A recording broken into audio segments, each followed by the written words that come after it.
Thor Steingraber of the Soraya at Cal State University Northridge. Welcome to Cultural Attaché. Thanks, Craig. Always nice to talk to you.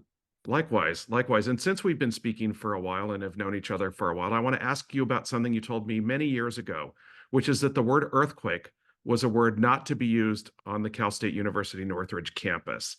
So, what has changed that has allowed you the opportunity to explore the arts as a mechanism for acknowledging the 30th anniversary of the Northridge earthquake?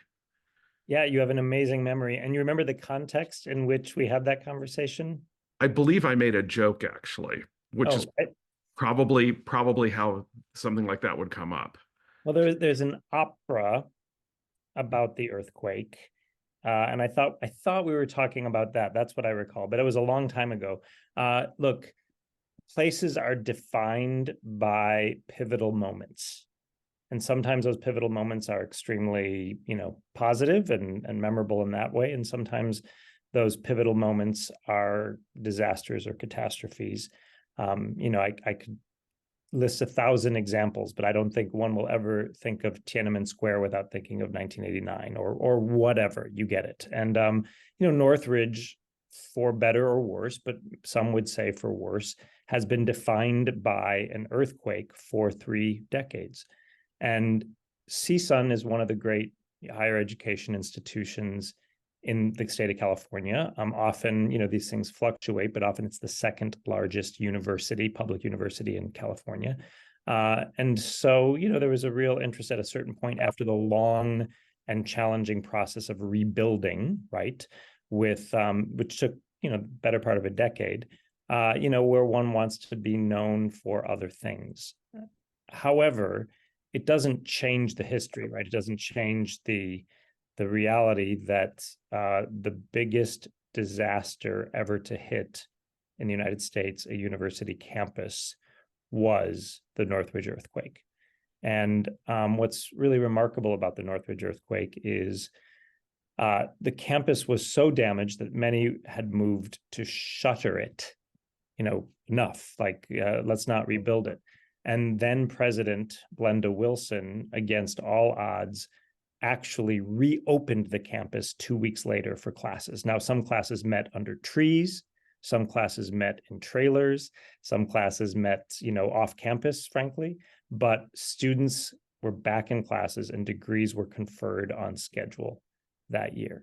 It's a miracle. It's an act of public bravery and a public courage and public leadership to take a huge institution like this and 2 weeks later get it back to full functioning mode. But then it took another decade to rebuild it. And so what we're celebrating, if you will, celebrating is a funny word, but is we're celebrating that perseverance, that resilience, that build back better, which was actually the theme. I know we now know that from a political campaign, but build back better was actually one of the themes of the CSUN campus in the months and years following the earthquake.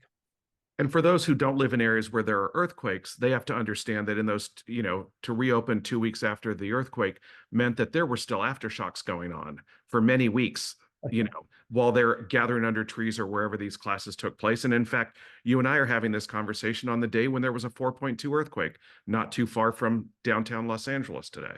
Indeed. So the thing about earthquakes, and people may realize this, but they keep on happening, yes. But also, it's not just things shake and fall down. The water systems, the power systems, the gas lines, which is why there's always so many fires after earthquakes. The gas lines are disrupted. Transportation is disrupted. And, I know every disaster, and unfortunately, we've become all too familiar with disasters. It feels like that's all we watch on the TV. But every disaster has its own sort of characteristics, but earthquakes have a very particular one. And in a big urban area like this, the only thing that kept it from being truly one of the great catastrophes ever was the fact that it was at 4 a.m. So, people were not out and about at places like the mall or here on CSUN campuses where there would have been a lot of fatalities. Now, this is something that clearly was on the calendar, in terms of awareness for people who were in Northridge, whether they're at the Soraya or elsewhere, knowing that this anniversary of January 17th is coming up. But at what point did it strike you as the right time to reach out to someone like Jacques Heim to create something? Because this, you can't just create this in a couple of months. This is something that has to be planned and you know considered many years down, in advance. So at what point did that partnership with Diavolo become the right way to acknowledge this anniversary? Sure. There's a few questions embedded in that that are all important. Number one, it was about not quite, but about 2 years of planning. That's what it takes to plan a major premiere of a new piece, right? And when I saw it coming, part of the reason I was focused on it was, first of all, there's a new president of CSUN. She's been here now 3 years, and she is interested in CSUN's sort of history and claiming those aspects of CSUN's history which are sort of in the DNA now. And the Build Back Better, the resilience, perseverance I spoke of, those are in CSUN's DNA, and she was interested in bringing that to the fore. So that was part of it. But also, 30 years is funny. It's not one of those, you think of 25 or 50 or something like that, but it's almost 2 generations. Many people who survived the earthquake are no longer with us. Any adult, even up to the age of, let's say, 34, 35 years old, who was here won't have a memory of it.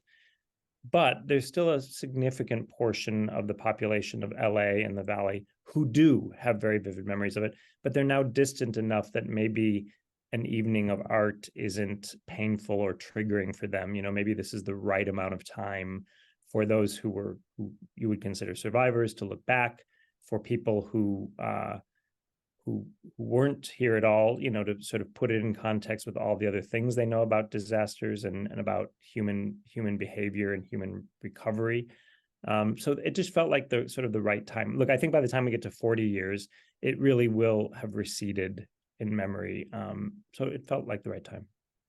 And luckily, you have a venue where you could program it to have its world premiere on the exact anniversary. That was important to me too. I mean, I don't know if those kinds of things really matter or not, but I do feel like important occasions, the feelings are a little raw, or a little closer to the surface. It's that time of year. It's cold at night, like it was cold at night in January of 1994. The sun is a certain way, the weather is a certain way, that you get it. And so I think it was right to choose the actual date. The other thing that you asked about Diavolo, which is really maybe the most important thing to talk about as a leader of an arts organization, is curating or programming or producing a company like Diavolo. So first of all, Jacques lived through the Northridge earthquake. He had just established his company here in Northridge, funny enough, on Parthenia Avenue in a warehouse. He lived in Hollywood, and he has very, very clear memories of the Northridge earthquake. And he said, in fact, that the Northridge earthquake influenced what Diavolo, the company, became, which was about danger. The work that they do from an audience's perspective is about confronting danger. They do things that are very physically challenging.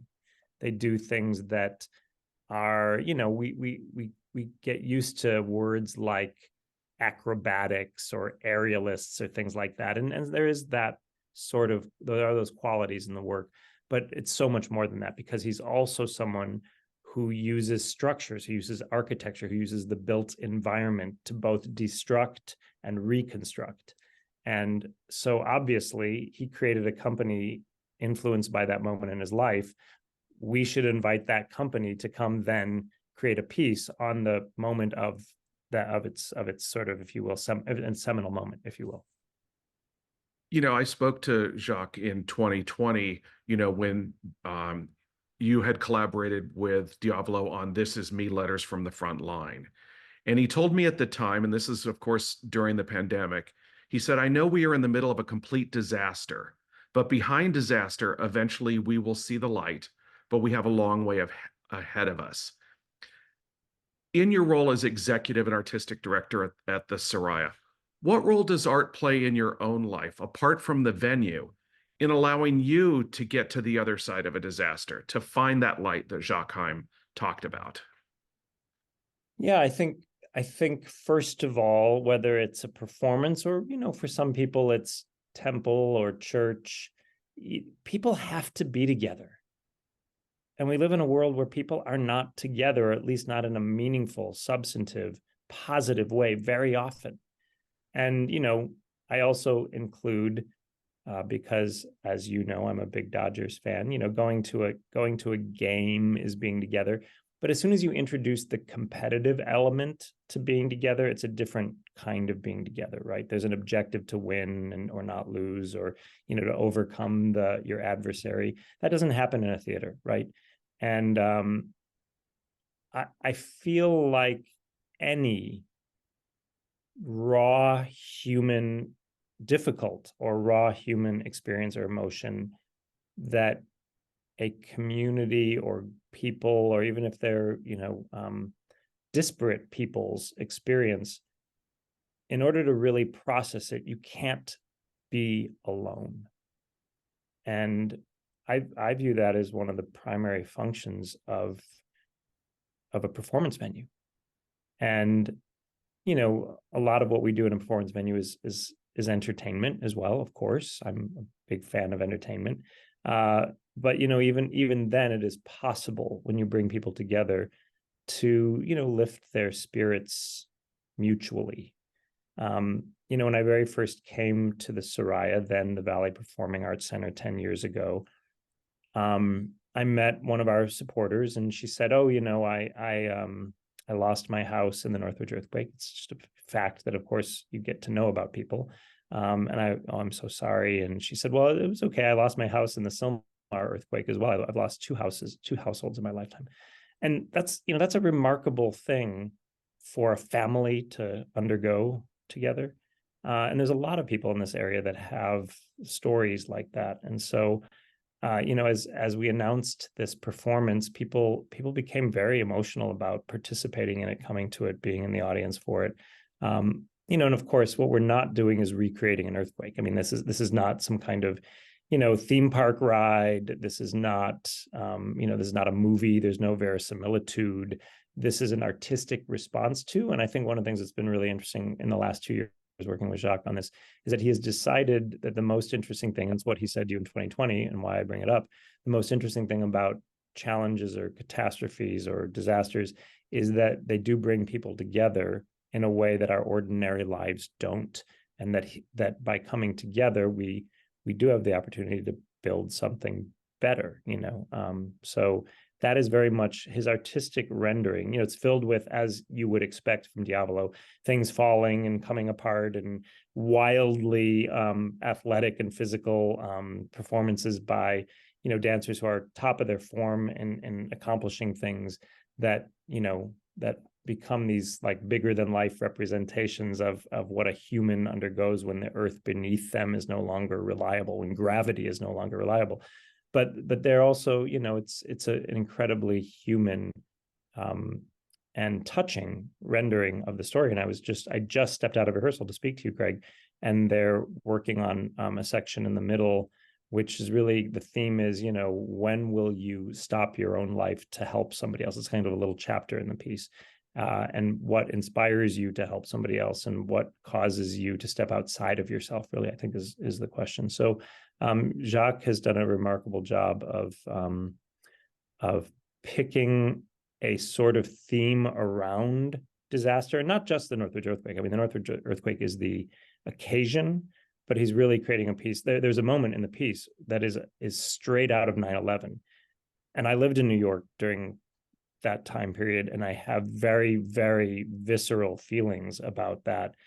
And when I went to the first rehearsal and saw this one particular moment, I knew exactly what it was referring to, and it hit me hard. Again, it's not a recreation, but it just evoked that feeling. Well, you were talking about the artistic response, and it occurs to me in sort of thinking about what this piece, Existencia, 30 years after Northridge earthquake, might offer, is not just, an acknowledgement of what it takes to get over that particular incident or what it was like, or even 9/11 as you brought it up, but maybe that is something that's a bigger picture about what we can still learn about how we can be better or how we can respond post-pandemic. It seems Oh, like it's not, this is not just 30 years ago we're looking at, this is 30 days ago. yeah, the pandemic is particularly insidious in this way because it was, first of all, global. No corner of the globe exempted. We often think of disasters as being very specific to a location. Um, and also it was kind of insidious because it didn't, it didn't destroy the world in an instance. It destroyed the fabric of the human experience in the world, which is a much more subtle thing to both recognize and to repair. So there are definitely the relativities to the current moment. And I said at the beginning, why now? Why at 30 years? And the pandemic is no small part of that for sure. No doubt. One thing the pandemic did do was create enormous challenges for people who are in your position, because the arts have had an incredibly challenging time getting people back into the theater, and getting them, away from the devices that frankly we relied on, during the pandemic when we couldn't socialize. So to paraphrase the last line of Putting It Together from Sunday in the Park with George by Stephen Sondheim, what is, from your perspective, the state of the arts right now? God, perilous. It's we are look, no one in my position ever wants to be honest because there's no benefit to being honest. You don't attract ticket buyers by saying, the theater's half empty, or you don't attract donors by saying, it's all, on the edge of the cliff. And so there's no benefit to being honest. But when we are honest, and I just roll that way, it's going to take a miracle for the performing arts in Los Angeles to persevere through. I would say, I've always said during 2020, I said, we will be able to maintain the illusion through 2023, and in 2024 it will all come unraveled. What do I mean by that? Is that's when all the relief dollars would run out. That's when the reality of whatever the future is for ticket buying, for philanthropy, for all of the things, even on the artist side, so many artists, artistic organizations have not sort of reconvened or regrouped. An entire generation of young artists lost a really important formative time of their training and their practice, in a studio or on a stage. And I'm not I don't want to be Chicken Little, and I don't want to be, nor am I Pollyanna, but the performing arts. Look, this is what I know because I speak to all of my colleagues. There are very few in private who will say that everything is just fine. There are very few. There are some, but for the most part, it doesn't matter whether it's Los Angeles or New York or anywhere else. It's a challenging moment because costs are as much as 30% higher, and revenue is as much as 20% lower. And it doesn't take a great business genius to know that 50% gap is look, the arts don't have a margin as it is for the most part, but it doesn't take a genius to know that 50% gap is has to be filled by something. And for most organizations for the last 2.5, maybe 3 years, it's been filled by relief dollars, which are now gone. So what do you do? I mean, I'm sure there's no one answer to that, but if this is something that you were forecasting, a while ago, how do you mitigate that? How do you move beyond it? I don't think you do, Craig. I think we're going to see lots of arts organizations simply shut down. Look, there's no arts section left in the LA Times. There are obviously important journalists doing work like you're doing, but not reaching the same number of doorsteps. And I'm saying doorsteps on purpose because literally, we were given arts news every day, and now most Angelinos get none, ever, zero.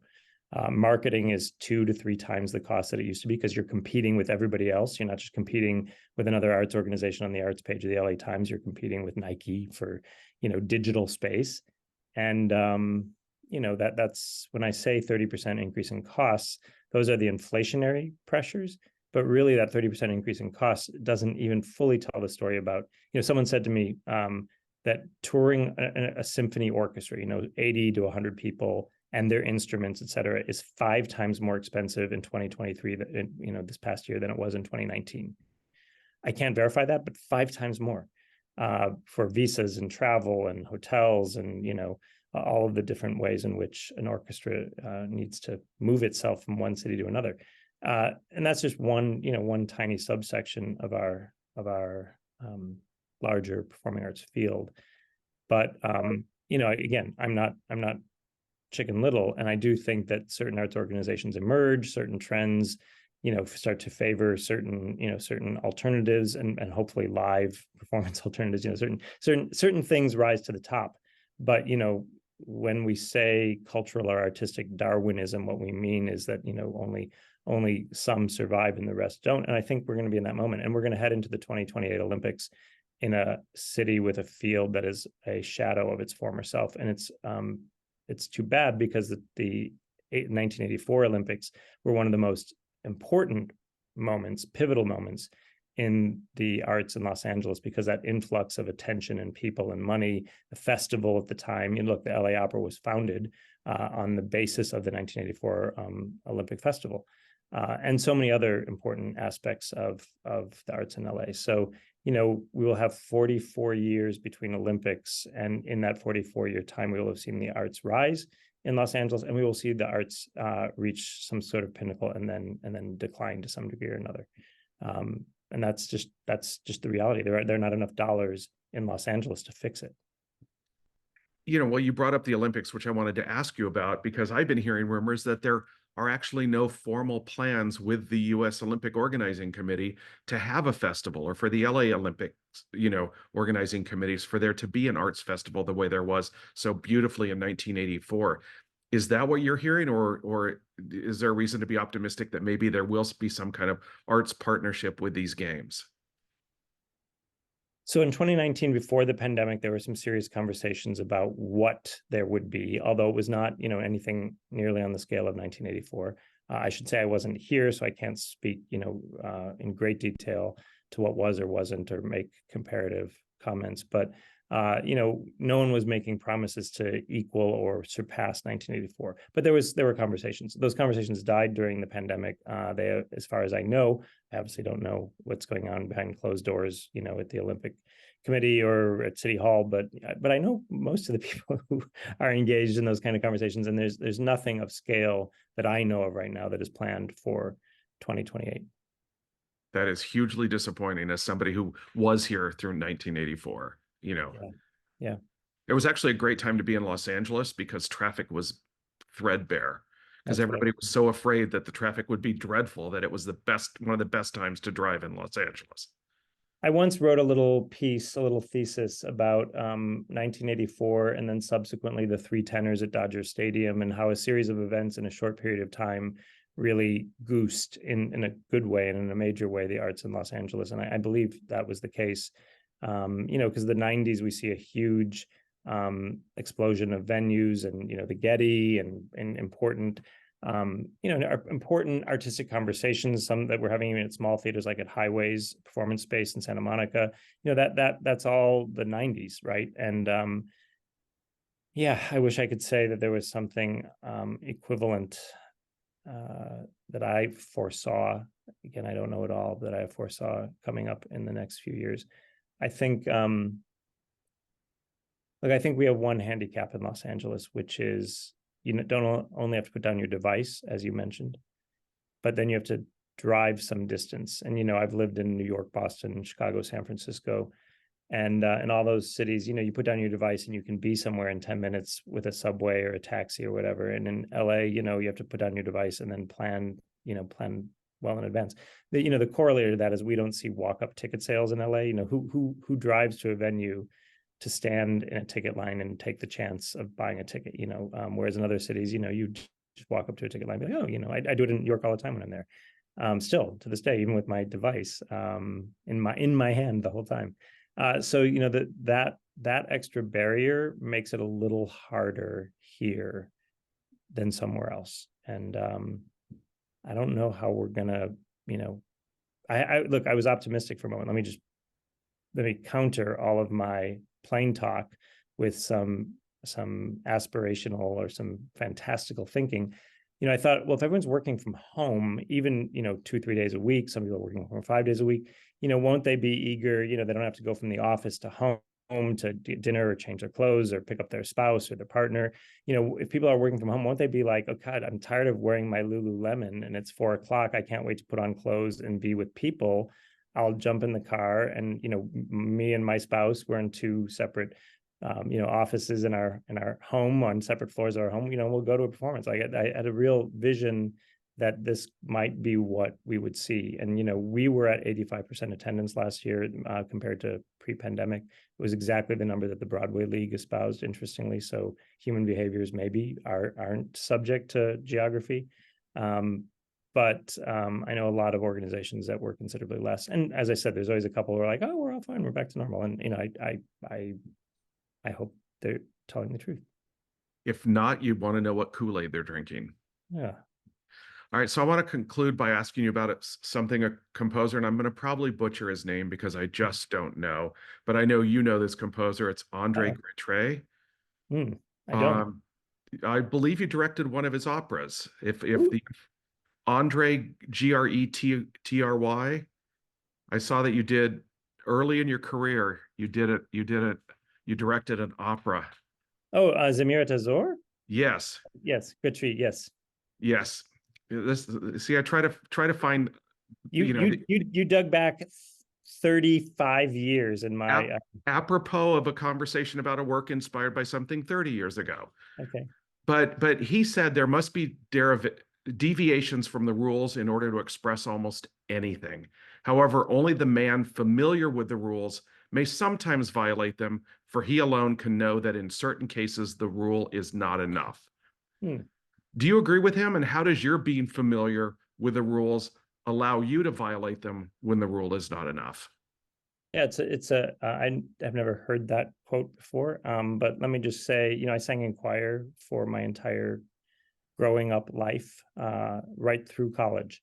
And my college choral conductor, a great giant in choral amongst choral conductors, Robert Stoll, used to say, you can't interpret, you can't improvise, you can't do anything until you learn to do it right.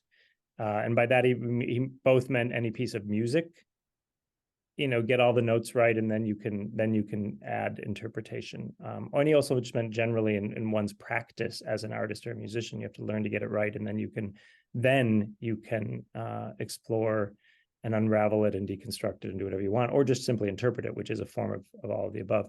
And he used to say that to us all the time, and it sticks in my mind every day, that there's absolutely at the basis of artistic expression are certain principles, certain techniques, certain rules, and then there is the deviation from it. And look, I don't think many performing arts centers are doing the kind of work we're doing at the Soraya. I mean, some of it, yes, but a piece like Diavolo, our collaboration, our partnership with Diavolo, a piece about an earthquake on a very local event, a very specific one, but a very big multimedia, dance, music, structures, aerial, live music. We didn't even talk about the live music. We've run out of time, but that's so important. Tana, Alexa, and Antonio Sanchez, two great jazz artists, creating a score, composing a great score, and then performing it live.